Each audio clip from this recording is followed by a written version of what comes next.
For those of you who are obviously in some of the other areas with domain, you understand that a lot of the changes over the years have had significant, profound impact, not only on your reach and capability, but also the security needs that the digital environment needs to have.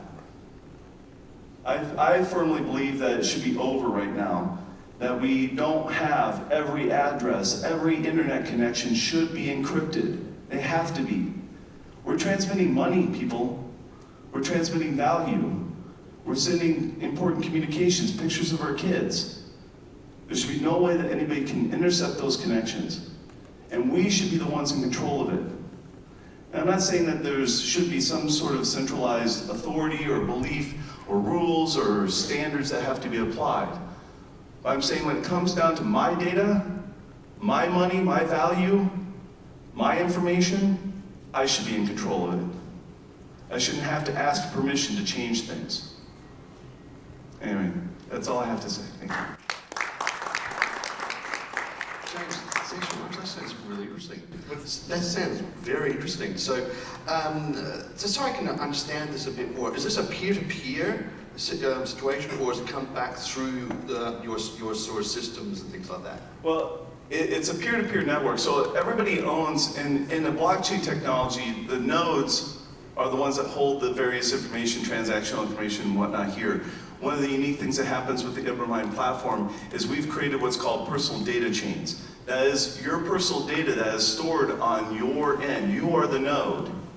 So if I walk into a web address, and I'm speaking to the choir here, I know everybody here pretty much knows, you guys probably know more about this than I do, is that when you are on a website, it stores that information on a server that when you log in, it retrieves that information.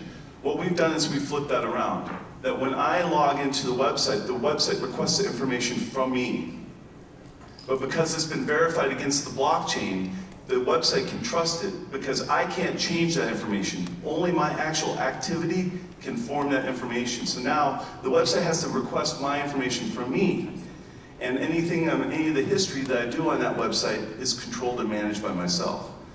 That allows a lot of changes on how we monetize data, how we access it, and the security of it. A lot of companies out there look at this data that they collect from visitors, and they look at it as a resource. I call it a liability.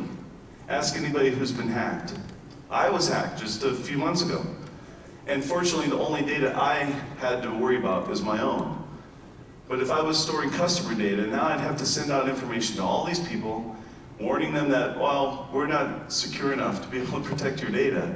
That's a real PR problem. And I think everybody in this room and everybody in the domain name industry should be looking forward to ways to remove that liability from their systems. Fantastic. It's been great hearing from you, and so they could see you over at the booth over there. Yes. Fantastic. Good stuff. Let's put your hands together for James.